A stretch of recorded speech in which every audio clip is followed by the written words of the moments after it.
BMC News, informação que gera valor.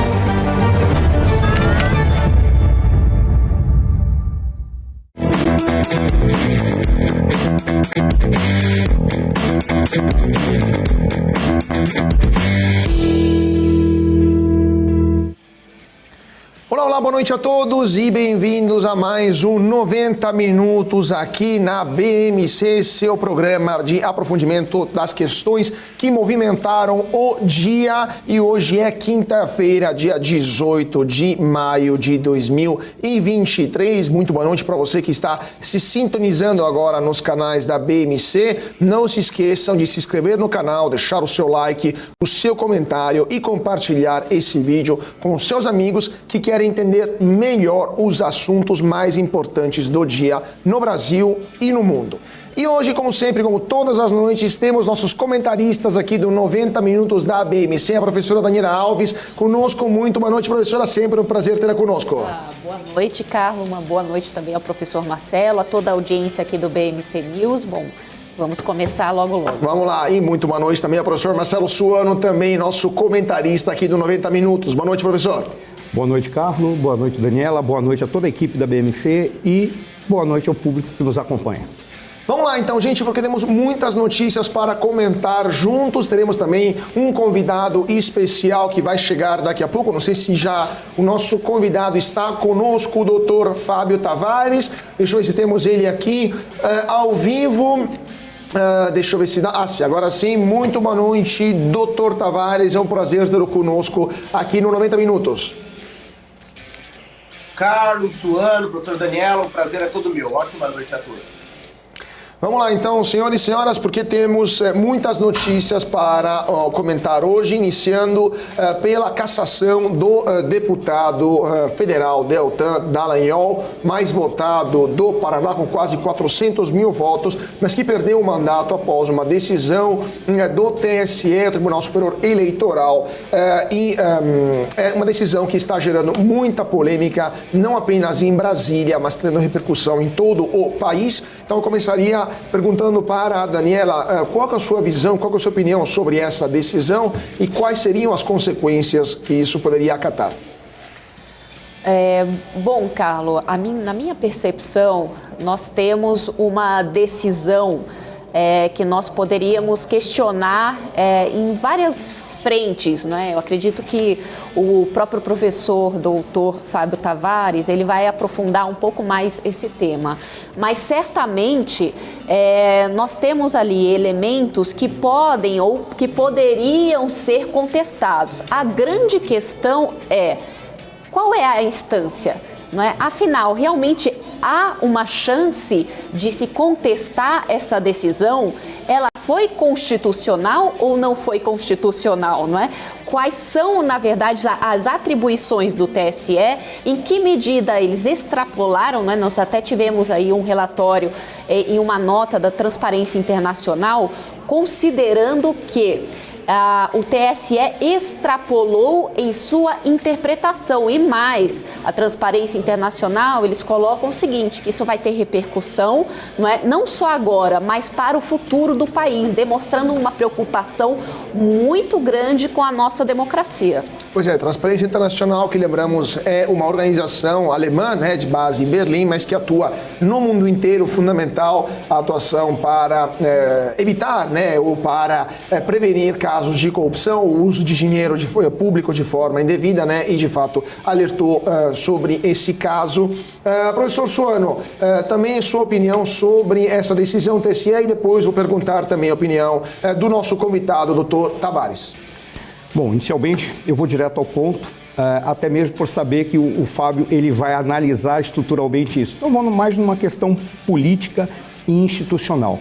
Me parece, primeiro, que nós já estamos vivendo numa somatória, uma sobreposição de crises institucionais. Isso não vem de agora, não é deste momento, não é do momento do período em que Sua Excelência o presidente Bolsonaro governava. Nós poderíamos marcar que, se não teve crise institucional, pelo menos já demonstrou um certo desrespeito pela Constituição da República Federativa do Brasil, que foi no momento do impeachment de Sua Excelência a presidente Dilma, em que aquele fatiamento foi um dos grandes absurdos. Mas ali a gente começa a ver um conjunto de desrespeito que poderia gerar crise institucional. Neste momento, ficou muito bem configurado. Por quê? Porque o próprio Legislativo está começando a ir atrás de respostas, se não para colocar um freio, pelo menos para negociar com o Supremo Tribunal Federal. Da minha perspectiva, e agora eu encerro rapidamente, por incrível que pareça, é constitucional. Mas, por favor, o professor Fábio, que é constitucionalista, especialista em direito constitucional, ele vai poder dizer, mas por incrível que pareça, parece que é constitucional, mas a maneira como foi feita e os argumentos utilizados foram por suposições. E aí você inverte a presunção de inocência, porque uma suposição em que a suposição não tem comprovação e você toma como elemento suficiente para cassar um mandato ou para julgar alguém negativamente, a presunção de inocência foi jogada fora. É um dado, eu não sou jurista, mas a minha perspectiva é o que foi feito. Em termos de forma, parece que está certo, mas em termos de mérito, está absolutamente errado. Esse seria um primeiro ponto que eu jogaria. Pois é, então vamos passar a palavra para o professor Tavares justamente sobre esse ponto. Professor, mesmo que de fato, constitucionalmente, como o professor Suono estava falando, existe uma legitimidade constitucional no TSE decidir sobre a cassação de um mandato de um deputado federal, do ponto de vista do mérito, há sérias críticas que são levantadas até por ex-ministros do STF, né? Teve uma entrevista hoje do ministro Marco Aurélio, que também mostrou muita perplexidade nesta decisão. Duas perguntas, então. A questão da legitimidade e também uma eventual reação possível da Câmara dos Deputados, como o próprio presidente Arthur Lira está antecipando, e também a questão do mérito. Qual a sua opinião sobre um julgamento que, de fato, antecipou um fato que não foi consumido, né? Porque não houve nenhum tipo de condenação ou violação ou algum tipo de infração cometida e julgada por parte do Deltan Dallagnol, mas apenas acusações, né? Fazendo uma análise estritamente jurídica, o TSE tem competência, legitimidade constitucional e legal. O que o TSE não pode é usurpar os termos da lei e abusar da hermenêutica constitucional. Ele não pode extrapolar os limites da interpretação. No caso do acordo proferido pelo TSE, que decidiu por decisão unânime cassar o mandato do deputado Deltan, eu entendo particularmente que a decisão é absolutamente ilegal, absolutamente arbitrária, e ela vai de encontro à segurança jurídica. Inclusive, ela atenta contra o próprio entendimento do TSE. Para refutar os argumentos desse acordo, que é um acordo de 37 folhas, em que, pese ter sido unânime, ele foi proferido ao arrepio da lei. E explico por quê. Eu vou trabalhar com os colegas, professores, na noite de hoje, um ponto que as pessoas não ventilaram ainda. Estão se apegando em relação ao Tribunal de Contas. O que a lei da ficha limpa dispõe sobre isso? Se as contas não foram aprovadas e a decisão ela é irrecorrível, o magistrado ou promotor de justiça, no caso do Deltan, procurador, ele não teria legitimidade, ele não seria elegível para o cargo de deputado. Ocorre que quando as contas do Deltan não foram aprovadas, ele propôs uma ação junto do juízo de piso da Justiça e conseguiu uma liminar para suspender os efeitos da decisão do Tribunal de Contas. A União, por sua vez, detentora da legitimidade, agravou dessa decisão junto ao TRF, que não proferiu nenhuma decisão sobre. Então, qual é o fato gerador da lei da ficha limpa quanto às contas não aprovadas? Se as contas não foram aprovadas e a decisão é irrecorrível, é inelegível. É o caso do senhor Deltan? Não. A decisão é recorrível. Tanto é que ela está pendente de decisão e ele tem uma liminar da justiça concedida a ele. Então, a questão da prestação de contas, se foram aprovados ou não, está sub judice. Deve ser analisada pelo Poder Judiciário. A questão é, no fato gerador, no momento que ele se se exonerou do cargo. Ele tinha alguma pendência? Não, a decisão era recorrida. O segundo ponto que temos que trabalhar na noite de hoje, a questão dos processos administrativos disciplinares. O regimento interno do Conselho Nacional do Ministério Público, ele é claro, ele vai distinguir o que é uma sindicância, de uma reclamação e de um PAB. E se não bastasse, temos a Lei 8.112 de 90, que também traz distinções em relação a uma sindicância, uma reclamação e o processo administrativo disciplinar. E o que a Lei da Ficha Limpa dispõe? A Lei da Ficha Limpa é clara. No momento em que o servidor, leia-se, procurador, Deltan, pediu a exoneração, existia algum processo administrativo disciplinar pendente? Não. Então ele pôde sim, como aconteceu, pedir a sua exoneração. Então ele não era inelegível, pelo contrário, elegível. E se não bastasse, a Lei 8.112 de 90, que é uma lei que trata do servidor público da União, sabe o que ela dispõe sobre exoneração? Se houver processo administrativo disciplinar pendente, o servidor não pode se exonerar. Então eu pergunto, como ele conseguiu se exonerar? A instituição que ele pertence, o Ministério Público Federal, foi conivente? Errou? É óbvio que não.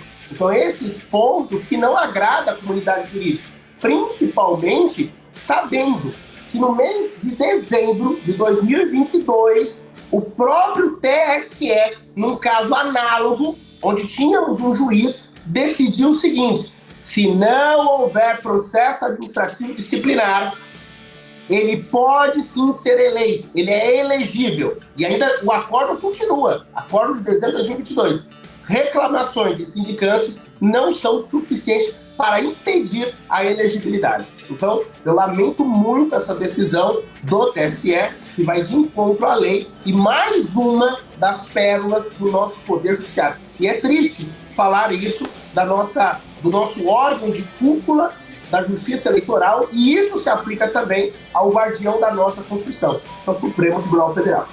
Então, doutor, só dois pontos. Então o senhor acha que essa foi uma decisão ad personam, feita especialmente para o Deltan Dallagnol, e em outros casos isso não se aplicou? E ponto número 2, eventualmente a Câmara de pertencimento, né, a Câmara dos Deputados, no caso, do Deltan Dallagnol, poderia rejeitar essa decisão do TSE, por exemplo, nos moldes que aconteceu no passado, que ocorreu no passado, em 2016, lembramos que o Supremo Tribunal Federal decidiu a cassação do mandato do então presidente do Senado, Renan Calheiros, e ele simplesmente rejeitou o oficial de justiça, rejeitou a notificação e permaneceu no cargo. Poderia acontecer algo análogo no caso do Deltan Dallagnol se a Câmara dos Deputados rejeitasse essa decisão?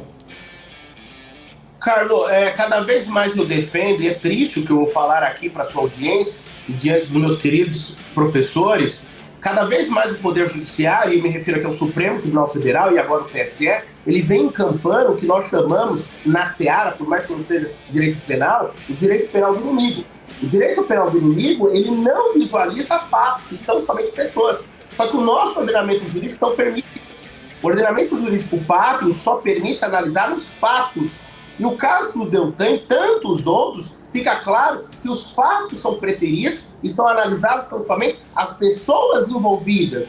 E isso atenta contra o regime, contra o sistema. No caso dessa decisão, que não se coaduna na seara penal, se faz presente também essa análise. Não analisaram os fatos, não olharam a lei, não analisaram a norma constitucional, mas sim a pessoa e sua ideologia. A partir do momento que no campo político nós temos uma discussão clara de ideologias, é plenamente válido. Agora, quando essa ideologia ela é tomada pelo Poder Judiciário, aí a sociedade civil deve se preocupar muito. Porque quem pertence ao Poder Judiciário, eu costumo dizer, não pode ter time, não pode ter religião, não pode ser adepto de absolutamente nada, para que ele possa julgar com imparcialidade e total impessoalidade.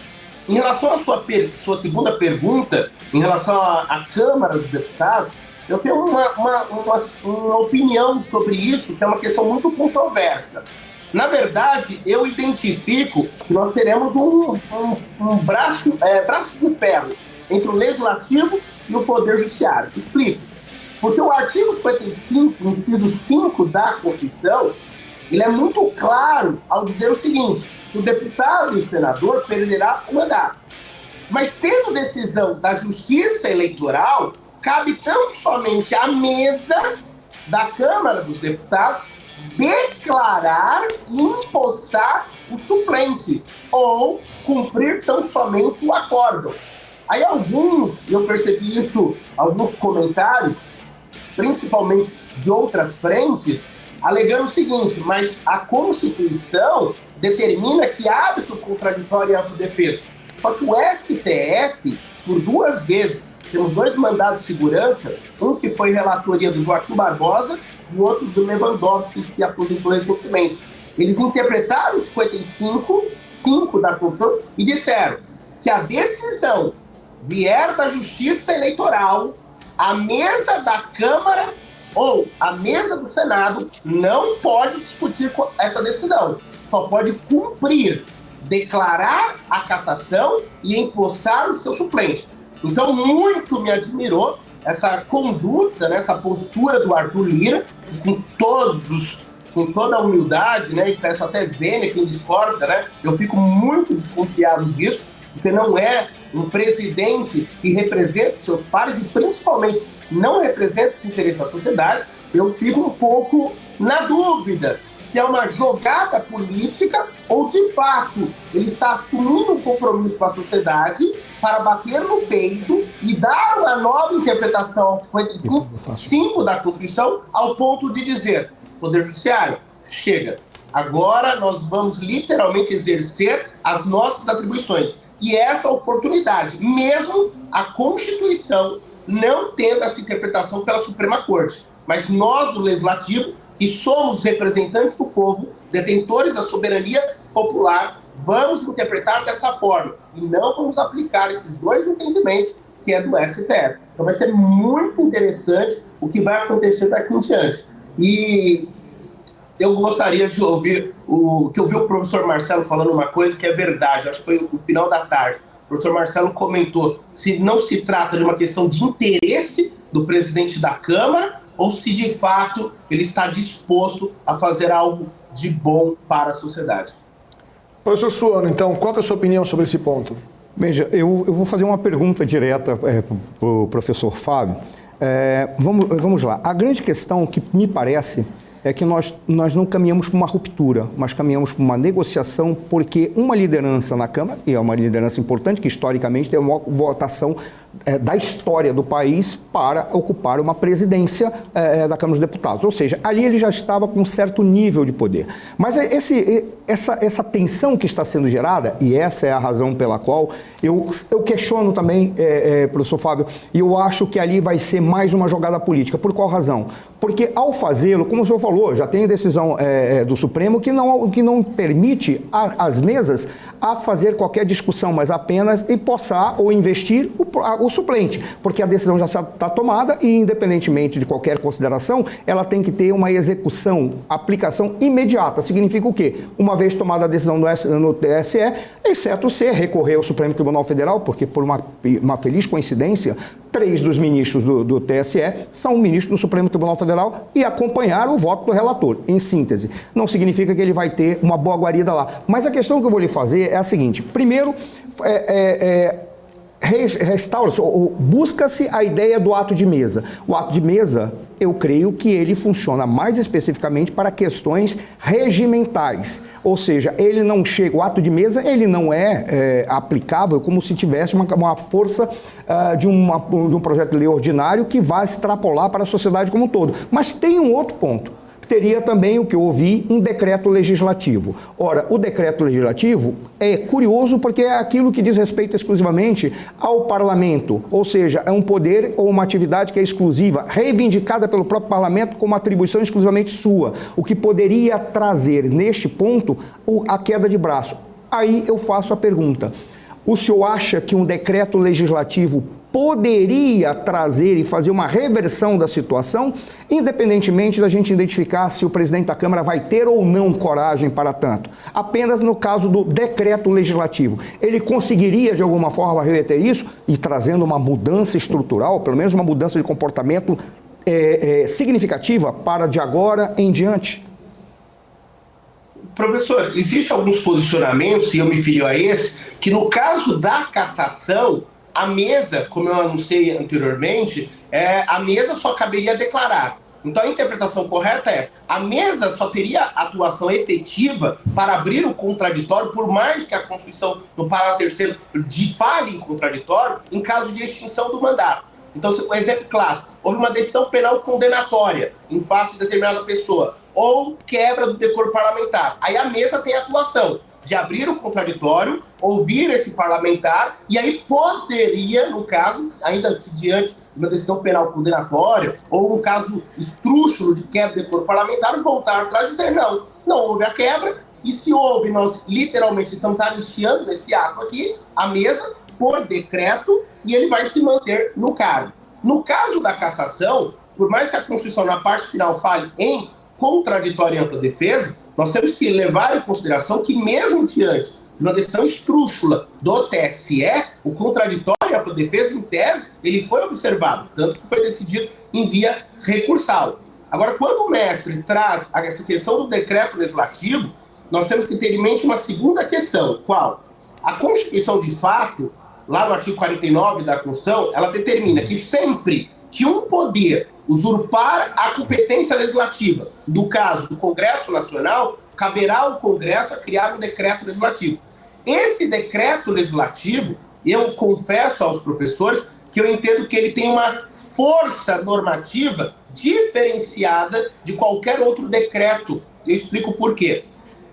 A partir do momento que a norma constitucional foi criada por esse poder que nós conhecemos como um poder de fato, esse poder constituinte originário, e ele trouxe no seu artigo 2º a separação dos poderes, esse dispositivo em si, eu entendo que ele tem uma força genuína, uma força que advém da Assembleia Nacional Constituinte, para dizer o seguinte: Congresso Nacional, você, Poder Legislativo Federal, é um dos poderes. Se qualquer outro poder vilipendiar as suas atribuições, pode-se utilizar sim. E como está no artigo 49, você vai se utilizar do decreto legislativo.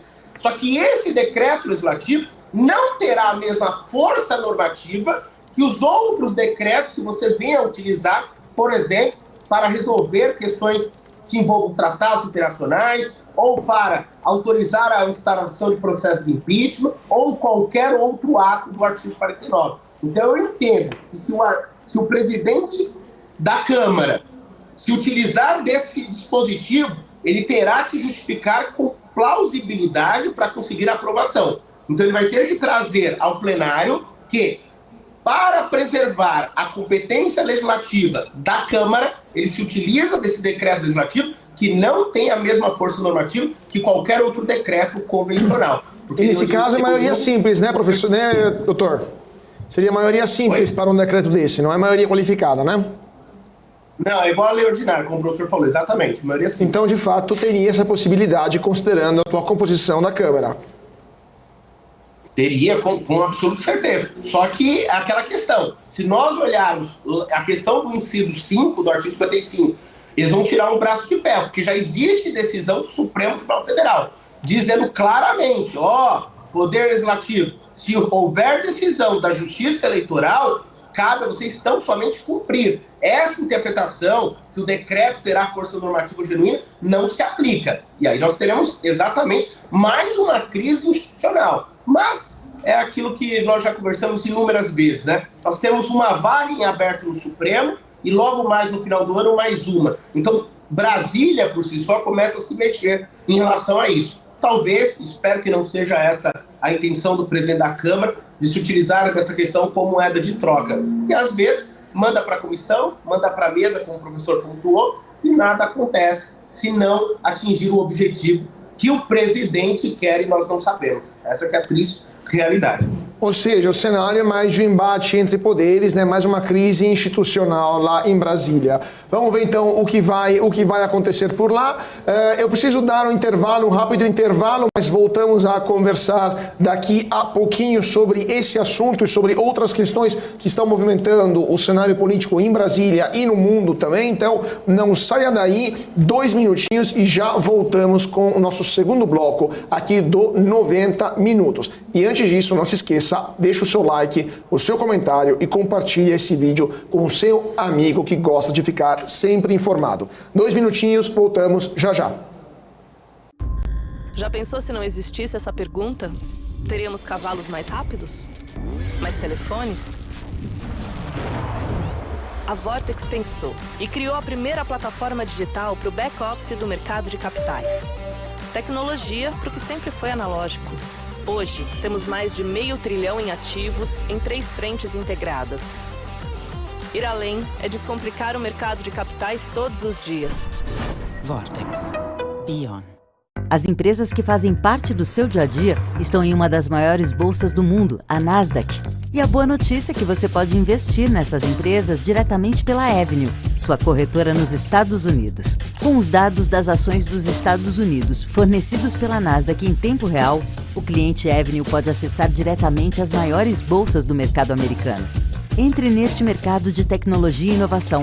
Acesse avenue.com.br/Nasdaq e seja bem-vindo ao mercado global.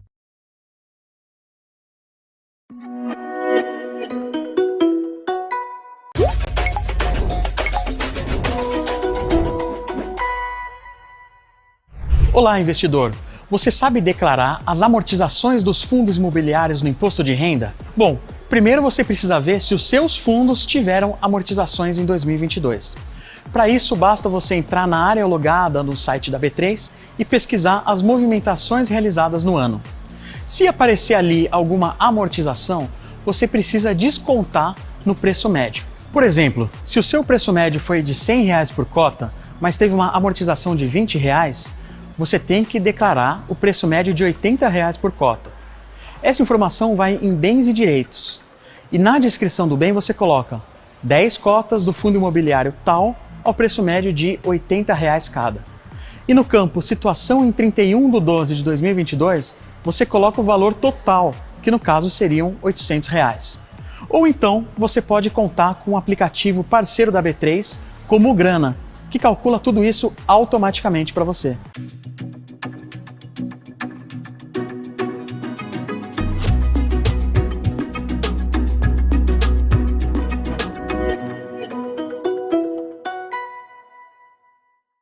Você está cansado da mesmice? Negociando em plataformas com ferramentas desatualizadas? Falta variedade e funcionalidade?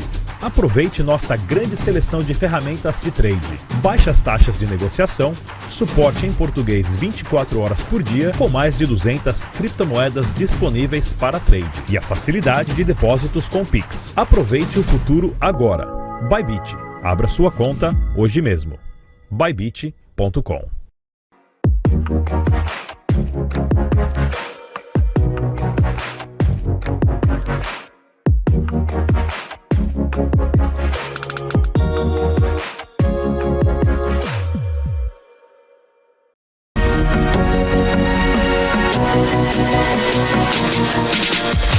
BMC News, informação que gera valor.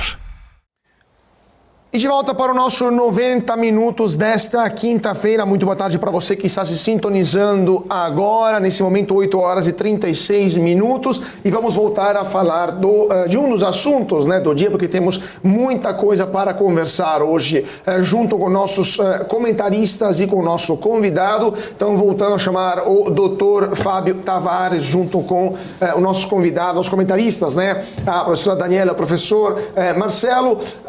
Vamos voltar a falar então da questão do Deltan. Professora, queria fazer uma pergunta, né, professora? Sim, Carlos. Bom, em primeiro lugar, professor Fábio, uma boa noite. É um prazer estar aqui com o senhor. Eu gostaria de pegar alguns elementos que o senhor trouxe, questões técnicas, na verdade, não é, da sua avaliação, e considerar o seguinte: nós podemos interpretar, a partir desses elementos, que está ocorrendo uma politização da justiça, e a partir disso eu gostaria de afastar um pouco essa questão do Deltan, não é, para a gente tentar analisar um pouco mais o cenário macro, não é, porque a partir dos elementos que o senhor trouxe, a gente poderia também pensar o seguinte: bom, na verdade nós temos um problema estrutural. A partir deste problema, o que o senhor acredita, não é, que pode favorecer esta politização, caso seja positiva, né, essa avaliação no seu entendimento? Quais medidas estruturais que poderiam ser tomadas para evitar ou para reformar esse sistema ou essa estrutura que facilita uma politização, ou a partir disso também? Porque parece que o Senado Federal ele vem tentando dialogar, não é, com o Supremo, dialogar com as instituições para verificar se nós avançamos nessas questões e nesses problemas que estão surgindo. No entanto, o senhor acredita que os nossos senadores, o legislativo, precisa visualizar essa questão do Deltan de uma forma mais macro, ou o caso do Deltan pode ser o estopim para outras reformas? Professora, excelente a indagação, e eu confesso que eu espero que seja o estopim. Porque o Poder Legislativo ele vem se omitindo, não é de hoje, principalmente o nosso Senado Federal. O nosso Senado Federal é uma vergonha, que não é a primeira vez que o Poder Judiciário, principalmente a nossa Suprema Corte, e é triste dizer isso, porque nós sabemos que o STF tem um papel importante, que é de guardar e zelar pela nossa Constituição, é o hermeneuta por excelência da norma, só que mesmo assim vem interpretando a norma constitucional não em virtude do interesse público, mas sim em virtude de interesses políticos. E essa politização do Poder Judiciário prejudica e muito a sociedade brasileira. Então, o que nós temos nos dias de hoje, na minha humilde concepção, nem mais como professor de Direito Constitucional, mas como cidadão? Eu vejo um Poder Legislativo fracassado, um Poder Executivo que não está nem aí, essa que é a realidade, e um Poder Judiciário extremamente forte. Quando eu pego um Poder Executivo que trata as questões do país de forma banal e um Poder Judiciário forte, o que acaba acontecendo? Todas as arbitrariedades, os abusos, os tropeços do governo são literalmente protegidos pelo Poder Judiciário. E aí, quando o Poder Legislativo, que está do outro lado da balança, tem que agir, tem que se opor, não faz absolutamente nada, deixamos de ter os três poderes. Passamos a ter então somente o quê? Um poder unificado, o judiciário juntamente com o executivo, e um legislativo que não serve absolutamente para nada. Então eu vejo claramente que o atual governo ele vem governando através de concessões do poder judiciário, o que prova cabalmente uma politização do poder judiciário. E um legislativo, como você bem pontuou, e eu concordo perfeitamente, eu vou nessa linha inclusive, um Senado fracassado, que não atende o interesse público. Não é a primeira vez que o TSE, não é a primeira vez que o Supremo Tribunal Federal proferiu decisões à margem da lei, principalmente à margem da Constituição. E o que foi feito? Absolutamente nada. Pelo contrário, vimos antes da aposentadoria do ministro Lewandowski, ele se reunindo com juristas para criar uma nova lei de crime de responsabilidade. Não faz sentido isso. Ou, muitas vezes, nós identificamos ministros da Suprema Corte indo até o Legislativo para conversar sobre projetos de lei. Isso, na política, é chamado de lobby. Não pode um membro do Poder Judiciário atuar dessa forma. É totalmente imoral, é totalmente atenta contra todos os princípios constitucionais. E eu digo, vou um pouquinho mais além. Quando eu vejo o Senado Federal, que não faz absolutamente nada, e por que nós estamos falando do Senado nesse caso aqui, para que a nossa audiência possa entender? Porque se eventualmente um presidente pisou na bola, praticou uma infração política administrativa, só o Senado pode fazer algo contra um ministro do Supremo Tribunal Federal. E aqui eu nem entro no mérito se o ministro praticou ou não um crime de responsabilidade. Mas o povo brasileiro merece que, ao menos, o presidente do Senado faça uma admoestação pública, que o presidente da Câmara utilize esse caso para admoestar o Poder Judiciário, para dizer: nós somos o Poder Legislativo, um dos poderes da União, e nós vamos trabalhar com harmonia. Então começa a trabalhar dentro do seu quadrado. Pelo menos isso. Ninguém quer ministro perdendo o cargo, crime de responsabilidade, mas pelo menos uma advertência séria para que o Poder Judiciário possa, pelo menos, cair a ficha e dizer, o outro poder está atento. Mas do jeito que a coisa anda, o Poder Legislativo cada vez mais silente. E tem mais um detalhe, né, professor? Se fosse só o Legislativo, milhares de juristas, eu falo isso para os meus colegas, professores renomados, juristas, pessoas de alto gabarito, não falam absolutamente nada. O Conselho Federal da OAB é um silêncio ensurdecedor. Ensurdecedor. Então eu lamento muito a postura do Poder Judiciário e espero, sinceramente, que esse caso do Deltan, mesmo tendo a interpretação que eu passei para a nossa audiência no primeiro bloco, eu espero que seja um estopim para que o Legislativo acorde e faça o que a Constituição determina, que é representar os interesses do povo brasileiro e dos estados e do Distrito Federal, que não vem acontecendo. Professor, Nayara, por favor. Só para complementar, considerando todos esses elementos que o senhor trouxe para a gente, não é? A gente considera, claro, que aqui no Brasil, na verdade, as coisas acabam funcionando a partir, né, não do interesse público, mas de interesses corporativos. Será que o interesse corporativo foi o limite que o STF, ou não é que as instituições não poderiam ter atacado e a partir daí nós vamos ter efetivamente uma reação do Legislativo? Tomara que sim, porque existem alguns institutos, por exemplo, eu fiz menção à OAB. Recentemente, o que nós vimos, professora? Mais de 100 advogados foram até o Congresso Nacional, bater na porta do Parlamento para pedir para que eles pudessem auxiliar os advogados, porque as prerrogativas deles estavam sendo ofendidas. E aí nós temos o Conselho Federal da OAB, que por lei, a lei determina, Conselho Federal da OAB, compete a você proteger a norma constitucional e a ordem pública. E a OAB não se pronuncia. Então, dentro dessa análise de corporativismo, o que eu vejo? Eu vejo que a nossa Constituição enaltece uma coisa chamada quinto constitucional, onde advogados com mais de 10 anos e membros do Ministério Público com mais de 10 anos de carreira poderão ser indicados aos tribunais de justiça, aos tribunais regionais, e no caso do STF, 1/3 das cadeiras. E quando nós temos esse tipo de mecanismo, esse tipo de instrumento, o que a OAB faz? Em vez de proteger os direitos dos advogados, cumprir a lei, ela faz política. Por que ela vai fazer política? Por questões de interesse. E o Supremo Tribunal Federal ele vem encampando esse tipo de coisa. O STF ele vem abraçando esse corporativismo, ele vem abraçando essas ideologias e vem abraçando determinados grupos, quando, na verdade, a nossa Constituição Federal ela não é nem de direita e nem de esquerda. É o que nós costumamos afirmar sempre. Se o direito, se o texto constitucional estiver ao lado da esquerda, lá estaremos. Se estiver ao lado da direita, lá estaremos. Agora, a norma, ela é literalmente violada, vilipendiada, em homenagem a um corporativismo que vai atender quem? Um pequeno grupo da sociedade. E esse pequeno grupo da sociedade, só privilégios, enquanto a patuleia, só sacrilégios. Então, é triste, professora, sinceramente.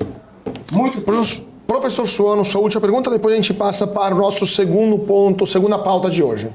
Eu teria mais um comentário a fazer e, em cima desse comentário, pedir o seu posicionamento. É muito estarrecedor, foi muito estarrecedora, melhor dizendo, uma declaração de Sua Excelência, o ministro Toffoli, quando ele disse que, na realidade, nós vivíamos uma espécie de semipresidencialismo acompanhado de um Supremo Tribunal Federal que exercia o poder moderador. Ou seja, Sua Excelência, o ministro Toffoli, praticamente disse que ao Supremo Tribunal Federal, além de ser um órgão estritamente jurídico, seja ele constitucional ou recursal, foi-lhe atribuído também pela experiência, pelo processo histórico, pela forma como foi atuando, lhes atribuiu também um papel eminentemente político, seja para apoiar o executivo nas suas demandas, seja para se sobrepor aos demais poderes do Estado. Olha que coisa curiosa, quando ele fala que o poder moderador, ele praticamente trouxe para nós a ideia de um poder moderador do período do Império, mas quando o poder moderador ainda não estava muito bem configurado, em que um dos 4 poderes, na realidade, assumia duas funções. Eu lembro que no primeiro Império você tinha executivo, legislativo, judiciário e o moderador. Executivo, legislativo e judiciário respondia perante o moderador, que não respondia perante ninguém. Ora, o que me parece é que nós estamos tendo uma reedição desta configuração. Temos os 3 poderes, executivo, legislativo e judiciário, e o moderador, que está sendo exercido pelo judiciário, que não responde a ninguém. Qual seria a mudança que o senhor acha que poderia, como uma espécie de ponto fixo para mover o mundo, aquele ponto que nós poderíamos dizer, se alterar isso, muda toda a lógica e, inclusive, coloca cada um no seu devido lugar, com todo respeito, sem fazer qualquer consideração negativa ou ofensiva ou adjetivos a qualquer uma dessas autoridades. Qual seria o ponto que o senhor identifica? Claro, professor. Uma pergunta extremamente difícil de ser respondida, porque, de fato, é lamentável que o ministro Dias Toffoli, quando ele estava no exterior, salvo engano, ele disse claramente que o STF era um poder moderador, deixando claro que o Supremo Tribunal Federal, na condição de órgão de cúpula do Poder Judiciário, se sobrepõe aos demais poderes, ao ponto de resolver todas as demandas, inclusive aquilo que o Poder Legislativo e aquilo que o Executivo não vem a solucionar, e ainda que decida de forma contrária, as suas decisões não passam por nenhum crivo. Além dessa decisão lamentável, para chegar no ponto nuclear da pergunta do professor, que é extremamente delicada, nós temos ministros que ultimamente vêm dizendo que a liberdade não é um direito, é um sentimento. A atribuição à ministra Carmen Lúcia. A ela ainda, há pouco tempo, a Constituição proíbe a censura, mas, em determinado caso, vamos relativizar e será plenamente possível a censura. Outro ministro deixa muito claro para um grupo de eleitores, perdeu o mané. Outro, e aqui é o Barroso também, no caso do que aconteceu na Itália, deixou muito claro que a Itália, o Poder Judiciário, algumas pessoas, membros da magistratura e membros do Ministério Público, foram perseguidos, mas mudou o seu posicionamento. Outro ministro, em outro caso, deu uma aula sobre graça, sobre perdão do presidente, mas atualmente mudou o seu entendimento. Quer dizer, mais provas que o STF, de fato, não só alegou através do Dias Toffoli, que é um poder moderador, como ele vem agindo como tal. Então, como que nós resolvemos essa questão? Quando os atores, os agentes, decidirem tomar a frente de suas competências institucionais. E isso, novamente, se aplica ao nosso legislativo. Talvez criar uma proposta de emenda à Constituição para deixar um pouco mais rígido o texto, acabar com essas indicações para a Suprema Corte através do presidente da República, que eu sempre fui contra, sempre achei isso ridículo. O presidente indicar o ministro do Supremo Tribunal Federal, como nós sabemos quem será o indicado do atual governo, e só para deixar claro aqui, independentemente de ser de direita ou de esquerda, ainda que fosse um governo de direita, estaria criticando com a mesma tonalidade. Então, respondendo à pergunta do professor objetivamente, a nossa Constituição merece ser reformada através de uma emenda constitucional, não através da mutação constitucional. Precisamos alterar o texto, criar mecanismos, travas e, principalmente, o legislativo mais atuante, que de nada adiantará criar propostas de emendas constitucionais, alterar o texto constitucional, deixar ele um pouco mais rígido, mas a interpretação, a aplicabilidade e a atuação ser totalmente inoperante. Aí não faria sentido. Vamos passar para o nosso segundo ponto da noite, porque hoje também a Justiça Federal do Paraná autorizou um pedido feito pelo Ministério Público de destruir os arquivos que dispunham, que continham os dados de servidores clandestinos que guardavam as informações, as planilhas da Odebrecht, né? Ou seja, os pagamentos de propina da Odebrecht que aconteceram ao longo dos governos do PT, né? Durante o começo dos anos 2000, foram destruídos destruídos, foram destruídos de uma forma até bastante icônica, né? Porque foi utilizada um instrumento físico, né, para destruí-los, né? Uma broca de aço para destruir fisicamente os HDs, né? Então, o que vocês acham desta decisão? Uma decisão que gerou bastante polêmica também nas redes sociais, porque, de fato, agora não tem mais possibilidade de acessar as famosas planilhas da Odebrecht, que a gente lembra foram muito icônicas também durante a Lava Jato, mostraram vários codinomes, nomes em código de vários políticos, entre amante ou outros que receberam propinas, né, por parte da empreiteira. Daniela, qual a sua opinião sobre isso? E depois a gente passa para os nossos comentaristas e convidados. Tá ótimo, Carlo. Bom, é uma notícia que, na verdade, nos deixa estarrecidos, não é? E eu vejo, na verdade, como um símbolo, não é? É um símbolo da completa destruição da própria Lava Jato.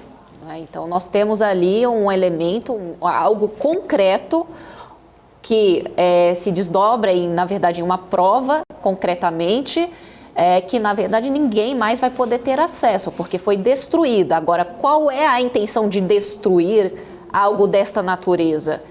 Essa é a pergunta que nos fica, não é? Porque não faz sentido algum a destruição de algo que pode ser utilizado como prova, tá? Por mais que a Lava Jato teve os seus erros, ela não pode ser destruída dessa forma, até porque investigações e o combate à corrupção, ela precisa continuar existindo institucionalmente. O que me preocupa é qual é a mensagem que se passa para a população. A mensagem é clara, não é? Qual é o limite, não é? E quais serão os critérios para se efetivamente investigar a corrupção neste país? Porque o que fica para a população é o seguinte: bom, se fez uma investigação, ela teve os seus erros, não é? Mas ao longo disso não se buscou corrigir estes erros, não é, para continuar adequadamente as investigações como deveriam. Não é? Porque nós estamos falando das instituições brasileiras. Agora, não estou falando efetivamente de política, assim, ou de lado partidário, ou de querer colocar com polarização. Não, mas uma análise institucional. Eu fico de uma forma... Poderia fazer uma pergunta para o Fábio? Claro. A pergunta que eu gostaria de fazer para o Fábio é: o ato que foi realizado, independentemente de ter sido por uma ordem judicial, isso constituiria um crime? Porque é uma destruição de provas. Queira ou não queira, se não for uma destruição de provas, pelo menos uma destruição de elementos que podem ser associados ou acrescentados em momentos futuros. Ou destruíram provas, ou destruíram a história, ou destruíram alguma coisa. O que foi feito seria um crime? Que justifica, né? Quando eu vi a notícia, isso foi hoje, né? Quando eu vi a notícia que a Procuradoria tinha determinado isso, a PGR, eu fui atrás para verificar qual que era o respaldo, né? Eu identifiquei que a Procuradoria-Geral da República se utilizou do seguinte argumento: é prova ilícita. Como a prova ilícita é nula, ela deve ser descartada, não só do processo, mas da história. E eu lamento muito, eu fico pensando como que os procuradores da República se sentem, porque o Procurador-Geral da República é uma vergonha, o atual. Ele literalmente mudou todas as suas posições, ele mudou a forma de agir, ele não representa o que o Ministério Público Federal, o que o MPU sempre foi e representou para a sociedade. Ele não vem cumprindo o que a Constituição determina, que é proteger a ordem jurídica, defender direitos individuais, interesses transindividuais. Pelo contrário, a Procuradoria-Geral da República, eu me refiro ao chefe direto, ele vem cumprindo uma agenda. Como pode o chefe do Ministério Público alegar que as provas devem ser destruídas materialmente porque elas pertencem a uma árvore envenenada? E se a prova é nula, ela merece ser descartada não só dos autos, mas da história. Isso é uma prova cabal. Quem é o único que tem interesse de reformular, refazer a história? Infelizmente, todos aqueles que foram processados e julgados em um passado não muito distante, em Mensalão, Petrolão e Lava Jato. querem reescrever a história se utilizando das nossas instituições. Então, eu lamento que a Procuradoria-Geral da República esteja agindo assim. Mas eu entendo de uma forma, e aqui não é jurídica esse comentário final meu, é totalmente político. Eu entendo. Talvez o PGR queira ser reconduzido ao cargo e aí vale tudo. E aí, de fato, eu sou obrigado a concordar com o ministro que chamou o povo brasileiro de mané. Que se for verdade isso, somos realmente um bando de manés. Eu vou só pegar uma frase que foi declarada hoje numa entrevista do ex-ministro do STF, o Marco Aurélio, o ministro Marco Aurélio, que ele falou, Marco Aurélio falou sobre esse caso e ele disse, daqui a pouco vão dizer, abre aspas, daqui a pouco vão dizer que tudo que houve de falcatruas na Petrobras foi fake news, né, fecha aspas, porque de fato, destruindo provas, só falta dizer que nunca aconteceu nada na Lava Jato e com a Petrobras também. Rapidamente, temos mais 3 minutinhos. Só uma questão, doutor, queria entender, mas seria possível isso em 3 minutos? Não seria possível que simplesmente aquelas provas fossem arquivadas ou colocadas em algum lugar para ser guardadas para o futuro, sem necessidade de destruir, porque isso também teria um custo, né? Destruir HDs de 8 terabytes. Não, com absoluta certeza. Pegando até, emendando com a pergunta do professor Marcelo anterior, o problema é que quem fez isso foi a Procuradoria-Geral da República. Sabe quem julga todas as demandas que envolvem a Procuradoria-Geral da República? O Supremo Tribunal Federal. Então vamos recorrer para quem? O Supremo Tribunal Federal está decidindo de forma contrária, a PGR surpreendeu toda a sociedade brasileira destruindo provas. Isso, com absoluta certeza, deveria ser posto num arquivo, deveria ser guardado, porque hoje eu ouvi um comentário, eu achei brilhante, né? De fato, deveria pelo menos essas provas serem guardadas no Museu da Corrupção, que é isso que o Brasil está precisando. Precisa criar um museu da corrupção, mas não. Destruir as provas e não tem o que fazer. Essa que é a verdade. Se qualquer procurador da República tivesse feito isso, poderia-se exercer o direito de petição para o seu chefe. Mas quem decidiu foi o chefe. Vamos recorrer para quem? Vamos exercer o nosso direito de petição para o Supremo? E o Supremo vai dizer o quê? O Supremo vai levantar essa bola, o Carlos, vai dizer, é prova ilícita. Então ela não deve ser armazenada de forma alguma. Ela não pode ser utilizada. Por que vou armazenar? Não faz sentido.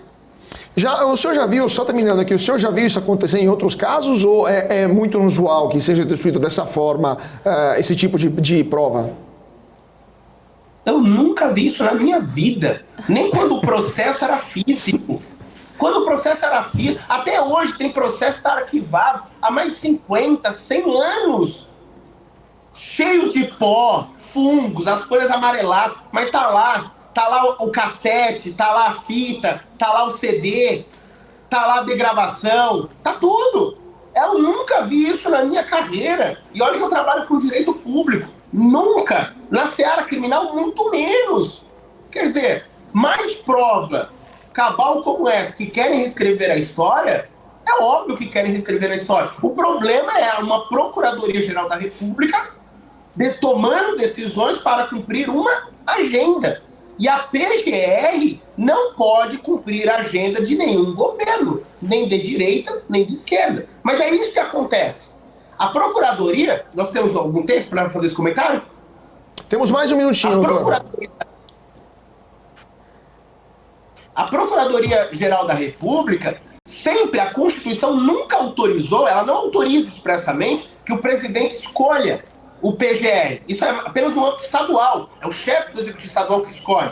Mas a partir do momento que abriram um precedente, onde é feita uma lista junto do Conselho do Ministério Público, e aí o presidente, aconteceu isso com a Dilma, se não me engano, ou no governo Lula, indicaram o PGR, pronto. A instituição parece que começou a se politizar a partir daquele momento. É triste.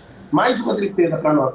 Vamos continuar esse assunto depois de um rápido intervalo, 2 minutinhos, e já voltamos para o nosso 90 minutos desta quinta-feira. Não saia daí, voltamos já já.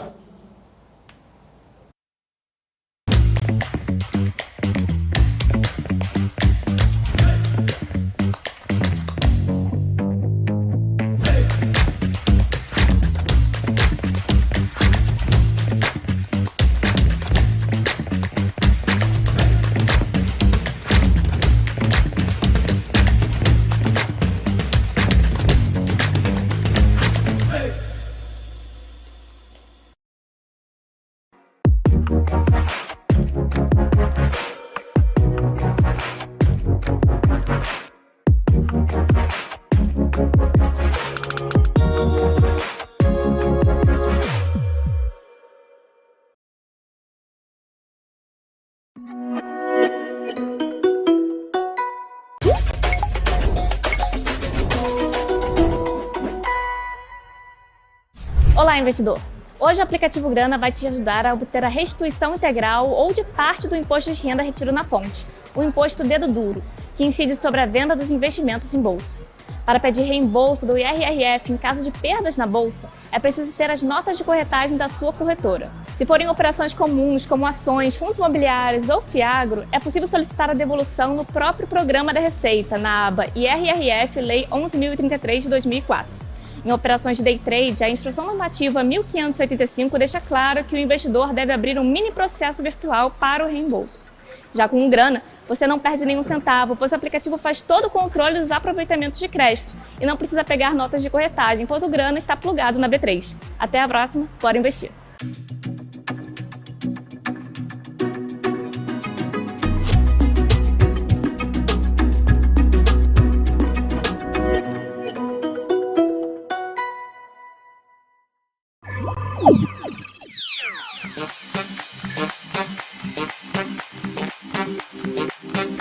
Entendemos completamente os sistemas, tecnologia e infraestrutura necessários para criar o ambiente de negociação ideal para os nossos clientes. E o Trader Active conta com vantagens que fazem toda a diferença no dia a dia de operações. Aqui você pode negociar com as plataformas mais poderosas do mercado financeiro. Nós fomos uma das primeiras corretoras mundiais a oferecer a MetaTrader, a plataforma mais utilizada no mundo, com acesso totalmente sem custos. Oferecemos também a nossa própria plataforma, a Active Trader, que foi desenvolvida sob medida para atender às necessidades dos nossos clientes, com tecnologia de execução exclusiva que proporciona uma performance totalmente fora da curva. Ela utiliza os mais avançados recursos gráficos da TradingView e traz uma experiência de negociação diferenciada.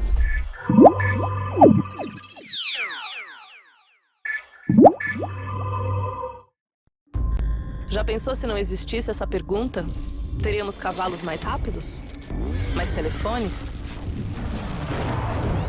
A Vortex pensou e criou a primeira plataforma digital para o back-office do mercado de capitais. Tecnologia para o que sempre foi analógico. Hoje, temos mais de $500 bilhão em ativos em 3 frentes integradas. Ir além é descomplicar o mercado de capitais todos os dias. Vortex. Beyond.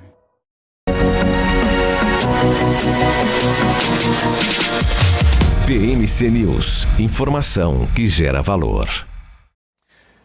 E de volta para o nosso 90 minutos aqui na BMC. Nesta quinta-feira, estamos no nosso terceiro e último bloco mais curto do que os outros, então vou pedir um comentário final para os nossos convidados, iniciando pela professora Daniela, sobre essas questões que a gente tratou agora. Não sei se temos ainda o nosso convidado de hoje.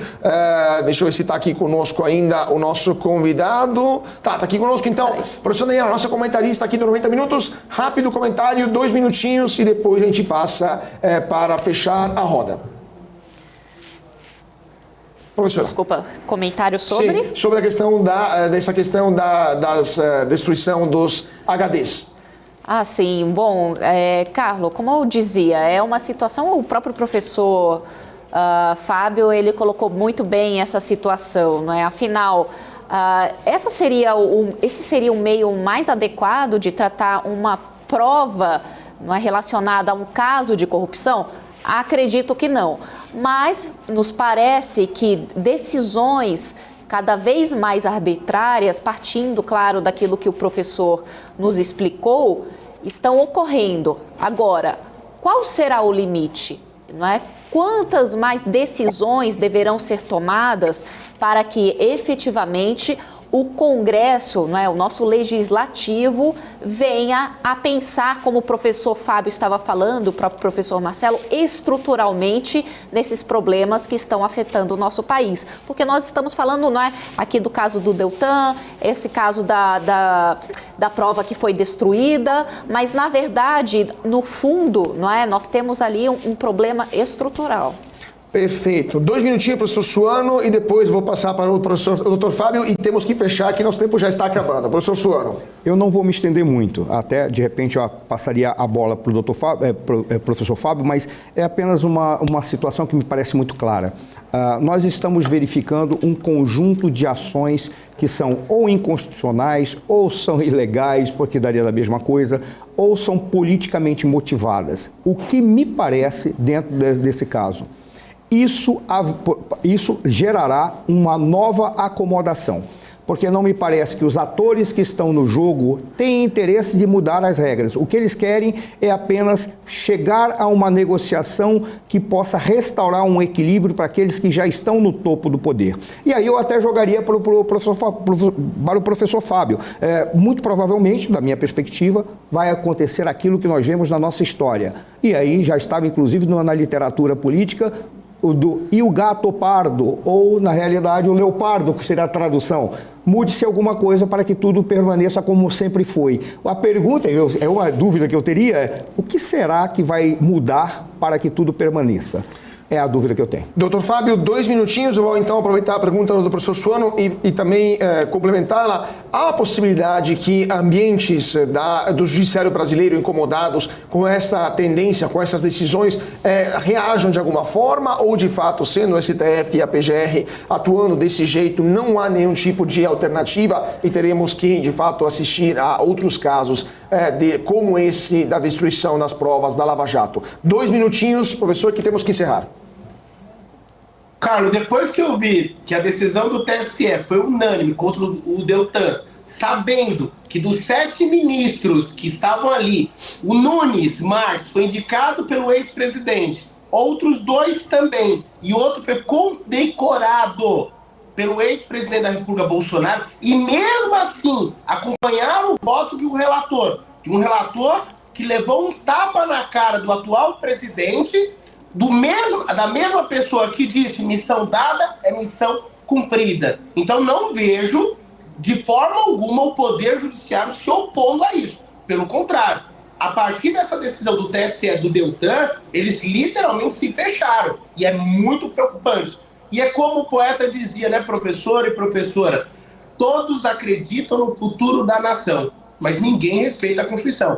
Não tem futuro um país que não respeita a própria norma constitucional. Perfeito. Muito obrigado ao Dr. Fábio Tavares, advogado, por ter estado conosco hoje aqui no 90 Minutos. Eu que agradeço, Carlos, professor Marcelo, professor Daniela, é sempre um prazer. Um forte abraço e fiquem com Deus. Muito obrigado, doutor, e muito obrigado também aos nossos comentaristas aqui no 90 Minutos. Professora Daniela Alves, muito obrigado. Muito obrigada, Carlos, e muito obrigada também ao professor Fábio, professor Marcelo e a toda a audiência da BMC. E muito obrigado também ao professor Marcelo Suano por sua participação. Uma boa noite a todos, muito obrigado, Carlos, professora Daniela, professor Fábio, que esteve conosco, e espero que, de alguma forma, alguns elementos tenham sido apresentados para a sociedade brasileira para entender por que o Brasil não é possível compreender. E muito obrigado também a você que seguiu a gente nesse 90 Minutos da quinta-feira. Voltamos amanhã, sempre às 8 da noite, aqui na BMC. Mais uma vez, muito obrigado a todos pela atenção, uma ótima noite e até amanhã. As empresas que fazem parte do seu dia a dia estão em uma das maiores bolsas do mundo, a Nasdaq. E a boa notícia é que você pode investir nessas empresas diretamente pela Avenue, sua corretora nos Estados Unidos. Com os dados das ações dos Estados Unidos fornecidos pela Nasdaq em tempo real, o cliente Avenue pode acessar diretamente as maiores bolsas do mercado americano. Entre neste mercado de tecnologia e inovação. Acesse avenue.com.br/Nasdaq e seja bem-vindo ao mercado global. Você está cansado da mesmice? Negociando em plataformas com ferramentas desatualizadas? Falta variedade e funcionalidade? Aproveite nossa grande seleção de ferramentas de trade. Baixas taxas de negociação, suporte em português 24 horas por dia, com mais de 200